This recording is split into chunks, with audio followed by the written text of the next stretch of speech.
Hey guys, welcome back to our channel. Hope you all are doing well. As you can see by the title, today's topic is fracture. Before we delve into the topic, let's see differences between three terms: fracture, dislocation, and subluxation.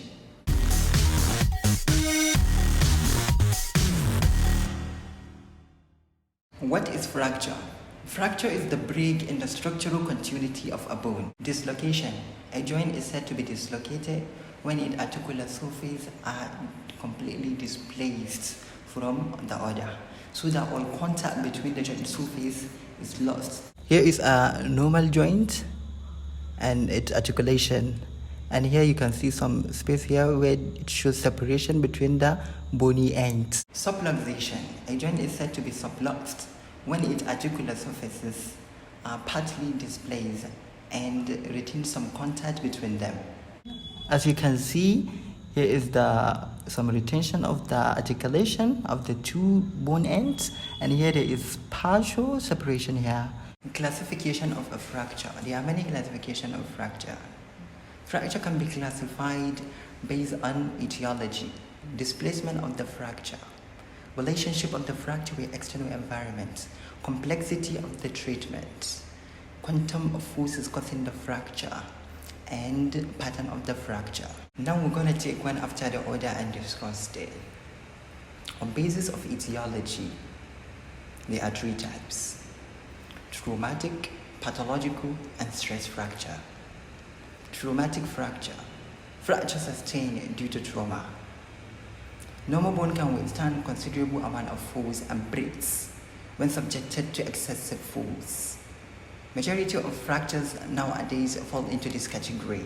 Example: fracture caused by fall, road traffic accident, fight, etc. Pathological fracture. A fracture through a bone which has been made weak by some underlying diseases. A trivial or no force is required to cause such a fracture. Example: fracture of a bone weakened by metastasis or osteoporosis.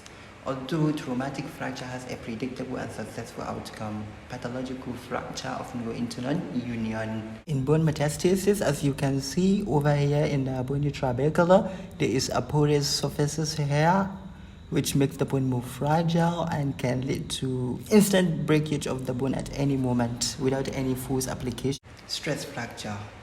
This is a special type of fracture caused by chronic repetitive injury, that is stress, causing break in the bony trabecula. This often presents as only pain and may not be visible on X-rays. Here you can see on the tarsals, there is some kind of repetitive injury that result to crack in the bony surface and result to this kind of stress fracture. On basis of displacement, displaced fracture and undisplaced fracture. Undisplaced fracture, these are identified easily by significant absence of displacement. Undisplaced fracture, there is fracture over here. There is no any dislodgement of the bone. Displaced fracture. A fracture may be displaced. Factors responsible for displacement of fracture are fracturing force, muscle pull of the fracture fragment, and gravity. So here in the bone, there is a dislodgement of the bone fragment. A displacement may be in form of shift, angulation, or rotation. The normal shaft, and there is literally movement of the shaft, which is called a shift kind of displacement. And here there is some kind of angle formation here, which is angulation. And the third one, there is twisting or rotation force, which forms the fracture.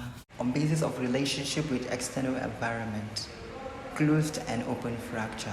Closed fracture. A fracture not communicating with external environment. The overlying skin and soft tissue are intact.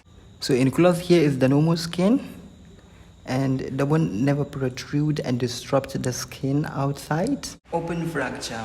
A fracture will break in overlying skin and soft tissues, leading to fracture communicating with external environments. Open here, as you can see, there is some disruption of the skin and the bony fragment protrude outside. A fracture may be opened from within or outside. internally or externally open fracture, respectively. Internally open fracture.